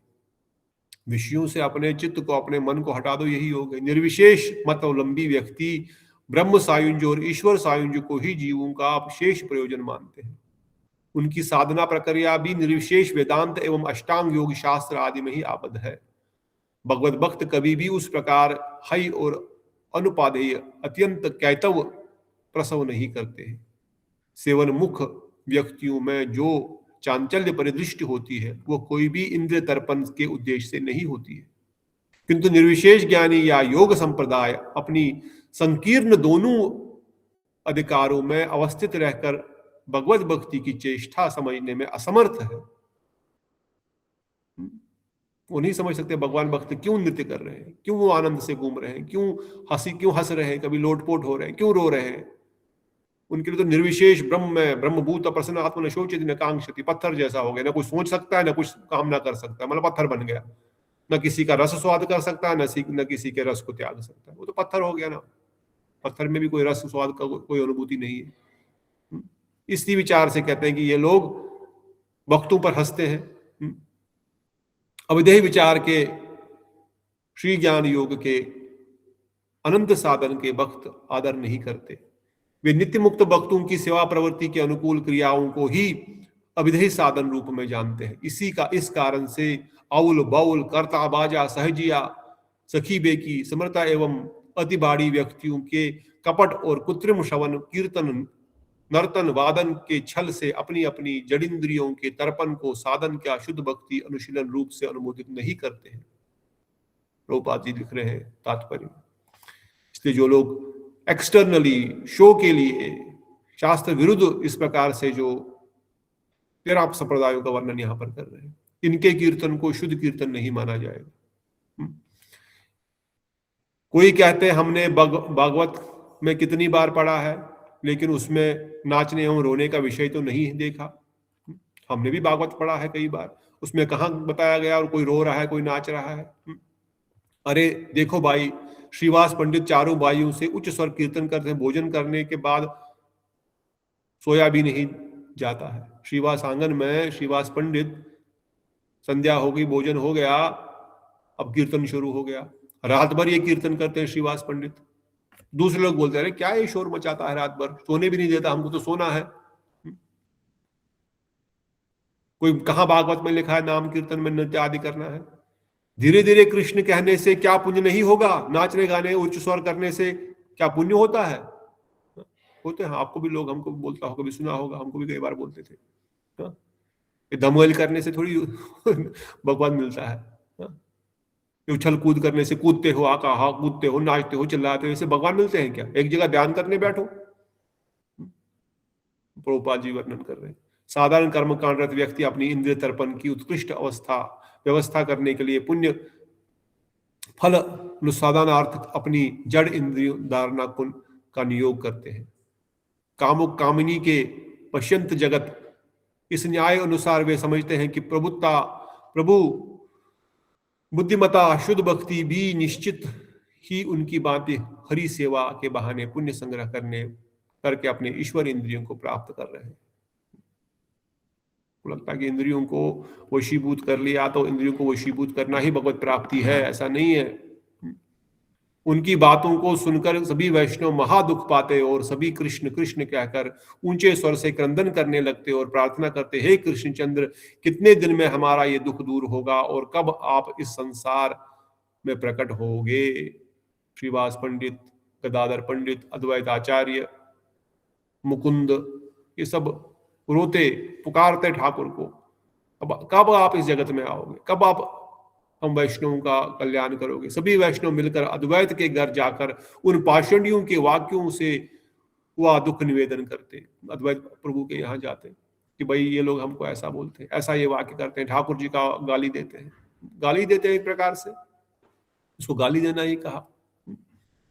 आपने भगवान की आंख नहीं है तो मतलब अंधा बोल दिया उनको, भगवान चल नहीं सकते, अच्छा भगवान लंगड़ा बोल दिया, एक प्रकार से गाली देना ही है। अरे भगवान की आंख नहीं होती, टांग नहीं होती, मुख नहीं होता है, वो चल नहीं सकता, वो देख नहीं सकता, वो तो ज्योति है, वो तो निर्विशेष है। तो एक प्रकार से आप हमारे ठाकुर जी को गाली दे रहे हो, जो इतने सुंदर है, जिनका एक धाम है जिसमें विराजमान है, अपने भक्तों के साथ निरंतर उनको आनंद प्रदान कर रहे हैं। ये सुनकर के भक्त बड़े दुखी होते। ये सब वाक्य सुनकर अद्वैत प्रभु रुद्र रूप धारण कर लेते और सब पाषंडियों को संहार करूंगा ऐसा हुंकार करते। अद्वैताचार्य स्वयं महाविष्णु है, स्वयं शंकर भगवान है, ये सुनकर के बड़ा क्रोध आता, मैं सबका संहार कर दूंगा, अब मैं संहार कर देता हूं, मैं अभी नृत्य अपना तीसरी आंख खोल देता हूं। फिर कहते, देखो शीघ्र ही मेरा चक्रधारी प्रभु यहाँ आ रहे हैं, तुम सब देखना इस नदिया में क्या होता है। अभी मेरे भगवान आएंगे, शीघ्र ही यहाँ पर आएंगे, मैं तो खत्म ही कर दूं इनको, मगर नहीं, मेरे अवतार का समय नहीं है। मैं कृष्ण को सबके नयन गोचर कराऊंगा, तभी कृष्णदास मेरे अद्वैत नाम प्रकाशार्थक होगा। मैं सबको कृष्ण से मिलाऊंगा, तभी मेरा नाम जो है अद्वैत, मैं कृष्ण से सबको मिलाऊंगा, सबको कृष्ण से मिलन कराऊंगा, उनको एक कर दूंगा कृष्ण के साथ, अर्थात उनका मिलन कराऊंगा, तभी मेरा नाम अद्वैत जो है वह प्रकाशित होगा। अद्वैत शब्द का यह विशेष अर्थ है। इसलिए प्रभुपाद जी ने इस अद्वैत शब्द के अर्थ में इतनी बड़ी टीका दी रखी है कि अद्वैत शब्द का सही अर्थ क्या है। जो अद्वैतवादी शंकर मतावलंबी वर्णन करते हैं वो अद्वैत शब्द का अर्थ नहीं, अद्वैत आचार्य ने खुद अपने अद्वैत शब्द का अर्थ इसमें वर्णन किया है।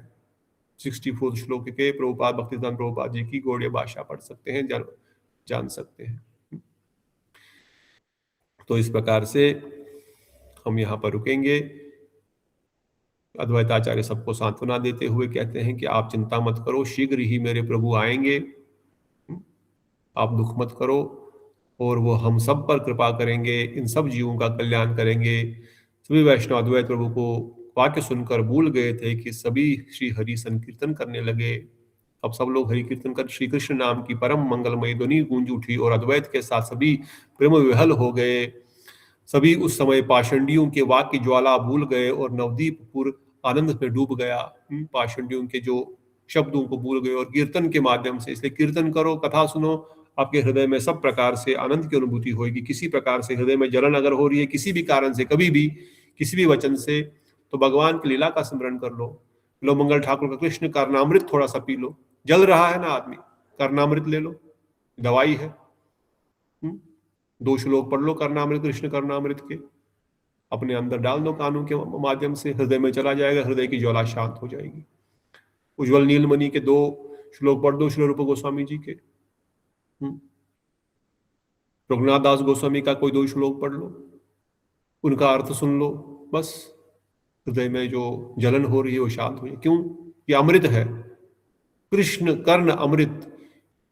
हमारे कर्णों के लिए अमृत नहीं है, इवन श्री कृष्ण के कर्णों के लिए भी अमृत है। स्वयं श्याम सुंदर कहते हैं मुझे फल फूल धन संपदा मत दो, कोई चिंता नहीं, मुझे नहीं चाहिए, परंतु मेरी कथा मुझे अगर सुना दोगे तो मैं बड़ा आनंदित हो जाऊंगा। इसलिए कृष्ण कर्णामृत ग्रंथ तो कृष्ण के भी कर्णों को अमृत प्रदान करने वाला है। जो स्वयं भगवान को, रसो वैसाह को, आनंद की मूर्ति को आनंद प्रदान कर रहा है, वो कृष्ण कर्णामृत अगर हमारे कानों में 2 श्लोक पड़ जाए तो किस प्रकार से उसके आनंद की अनुभूति होगी। इसलिए वैष्णवगण ये कीर्तन करते के कारण और कथा सुनने के कारण खूब नृत्य करते और सब कुछ भूल जाते, अत्यंत सुख में निरत रहकर प्रभु विश्वम्बर राय माता में निरंतर आनंद वर्धन करने लगे। अब माता की सेवा कर रहे हैं, आनंद वर्धन कर रहे हैं। उसी समय ईश्वरपुरी गुप्त वेश में धारण कर नवदीप में आए। अब ईश्वरपुरी आ गए 17वें श्लोक में। तब महाप्रभु का जो इस जगत में देने आए हैं धीरे धीरे उसमें प्रवेश होगा, जो हम कल सुनेंगे। आज यहाँ पे रुकेंगे। अब विद्याविलास की लीला, पांडित की लीला, घर संसार की लीला, ये अध्याय अब धीरे धीरे महाप्रभु छोड़ करके भी नेक्स्ट जो है भक्ति का, जिस चीज के लिए जगत में आए हैं, जिस चीज के लिए वैष्णवगण प्रार्थना कर रहे हैं, रो रहे हैं, और जिसका रसास्वादन करने आए हैं, श्री क्या है, कौन सा रसास्वादन? निर्यात करिए आस्वादन, कृष्ण रस निर्यात करिए आस्वादन, राग मार्ग भक्ति करिते प्रचारण। अब जो असली कारण है महाप्रभु के आने का वो प्रकाशित हो रहा होगा धीरे धीरे। अभी तक महाप्रभु जो ये लीलाएं कर रहे हैं इसी बात को प्रकाशित कर रहे हैं कि वो स्वयं भगवान हैं, उनके बढ़कर दूसरा कोई है नहीं है, और उन चीजों को स्थापित करते हुए पहले इसलिए भागवतम में भी पहले 9 अध्याय में 9 सिकंद में सुखदेव गोस्वामी ने श्री कृष्ण को स्वयं भगवान के रूप में स्थापित किया कि ये भगवान स्वयं भगवान है। तब जाकर 10वें अध्याय में फिर रस में प्रवेश कराया। इसलिए आल्दोह राग मार्ग में हमको गुरु वर्गु ने ये आज्ञा दी है। चक्रवर्ती ठाकुर पाद स्पष्ट रूप से वर्णन करते हैं कि हमको अपने सिद्ध देह का चिंतन करना चाहिए, साधक अवस्था में ही करना चाहिए, तभी राग मार्ग में प्रवेश होगा। परंतु सिद्ध देह मेरा कैसा होगा? वो सिद्ध देह होता क्या है? पहले उसका तो कुछ पता, ज्ञान सिद्धांत तो पता हो। उसमें किसकी सेवा करनी होती है पता नहीं होगा तो मैं खुद के ही भोगी बन जाऊंगा, सहजिया बन जाऊंगा। इसलिए भोगता केवल कृष्ण है, पुरुष केवल एक कृष्ण है, बाकी सब उनके सेवक है। सेवक भी नहीं, सेविकाएं हैं। इवन साख्य रस में भी सभी उनके सेवा कर रहे हैं, वात्सल्य रस में भी सब उनकी ही सेवा कर रहे हैं। इसलिए इन विचारों को पहले क्लियर रूप से स्पष्ट होना चाहिए, अदरवाइज ये बात मुझे बार बार बोलनी पड़ेगी, क्योंकि चक्रवर्ती ठाकुर पाद के ग्रंथ में इन चीजों को प्रकाशित किया, हमने सुना, और सब लोग अभी कल से हो सकता अपने सिद्ध देह का ध्यान करने के लिए बैठ गए होंगे। मेरा कैसा स्वरूप है, मेरा कैसी साड़ी है, मेरा कैसा श्रृंगार है। नहीं, अभी थोड़ा सा गुरुजी का ध्यान कीजिए, गुरुजी के मंजरी स्वरूप का ध्यान कीजिए। फिर जब लालसा उत्पन्न होगी तो फिर ठीक है, फिर देखेंगे समय कैसे आगे बढ़े। कृष्ण का नामृत और उज्ज्वल नीलमणि ग्रंथों के में डूब करके जब वैसी कोई प्रवृत्ति आती है किसी को तो फिर देखते हैं, फिर उस समय गुरु वैष्णव से हम समाधान लेंगे। इसी प्रकार से चैतन्य चरितामृत में भी और चैतन्य भागवत में भी वृंदावन दास ठाकुर ने ये 10 अध्यायों में महाप्रभु को स्वयं भगवान के रूप में, अभी तो वो लीलाएं करेंगे आगे आगे, अपने आप को प्रकाशित भी करेंगे, दर्शन भी, ईश्वरपुरी पाद को भी दर्शन देंगे, और फिर बाद में अष्टप्रहर लीला। ऐसा नहीं कि केवल वह रस की लीलाएं कर रहे हैं और ऐश्वर्य नहीं प्रकाशित कर रहे हैं। कृष्ण से अधिक ऐश्वर्य महाप्रभु ने प्रकाशित किया इन लीलाओं में। तो इसीलिए उनके उसी रूप का ध्यान करते हुए अपना लक्ष्य भी रागानुगा रखते हुए रागात्मिका जनों के अनुगत्य में इन कथाओं का श्रवण और कीर्तन आदि भी उसी भाव से करेंगे। यही 2024 का रेजोल्यूशन है, मंत्र है। नो मोर वैदिक भक्ति, ओनली रागानुगा, जो उसके लिए महाप्रभु इस जगत में आए। राग मार्ग भक्ति लोके करते प्रचारण। कैसे करेंगे? गुरु वैष्णव के अनुगत में सिस्टमैटिक प्रॉपर विधि पूर्वक जाएंगे। ऐसा नहीं कुछ भी अवल बवल एड़ा नेड़ा की तरह नहीं। तो यहाँ पर रुकेंगे, आगे हम कल महाप्रभु की लीलाओं को और डिटेल में सुनेंगे। और आप सब भक्त लोग जुड़े रहे, और कल भी सब लोग आए, आज भी सब लोग आए, तो बहुत अच्छा है। ऐसे ही जुड़े रहें और आगे बढ़ते रहें। वीकडे में भी जो समय निकाल के आना चाहें प्लीज समय निकालिए, क्योंकि हम लोग राग उत्तम चंद्रिका ग्रंथ शीघ्र ही प्रारंभ करने वाले हैं। और भी रागानुगा भक्ति के विचारों को, वैसे सब लोग तो आ ही रहे हैं जो यहाँ पर है, सब तो आते ही है। काली दीदी बड़े दिनों बाद आई है, काली दीदी का स्वागत है। प्रावदेश वो भी बड़े दिनों बाद आए हैं, उनका भी स्वागत है। तो इन्हीं वचनों के साथ अगर कोई प्रश्न किसी का है तो पूछिए, अदरवाइज श्याम प्रभु का प्रसाद हो गया, लाइट बंद कर देंगे और सुबह धन्यवाद बाबा। धन्यवाद। ध्यान बाबा, कहाँ था तू इतने दिन? कथा में नहीं, कीर्तन में नहीं, कहाँ रहता है? दर्शन भी नहीं देता अपना। ओहो, व्हाट हैपेंड? हाँ, घूमने गया था कहीं? कुछ उल्टा सीधा खा लिया? नहीं। फिर नॉट वेल। नहीं। Why you are not well? Get well soon. Now I am okay. Yeah, get well soon.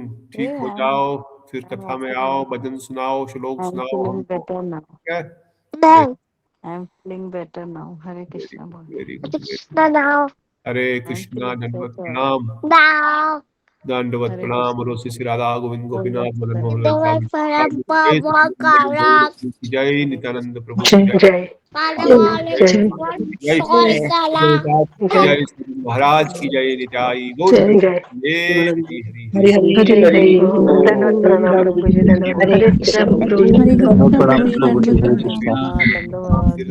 दंडवत नीतू दीदी, दंडवत प्रणाम चंद्रमोहन प्रभु, अनुराधा दीदी, दंडवत तुलसी दीदी, श्याम सुंदर प्रभु, शिवा दीदी, व्रती दीदी, मोहन प्रभु, समर्थ प्रभु, चंद्रमोहन प्रभु जी, श्रिया दीदी, प्रवीणा दीदी, दंडवत प्रणाम मोहन प्रभु एंड विमला दीदी, दंडवत प्रणाम प्रभु, दंडवत प्रणाम प्रतिभा दीदी, श्रिया दीदी, सकल चरण प्रणाम।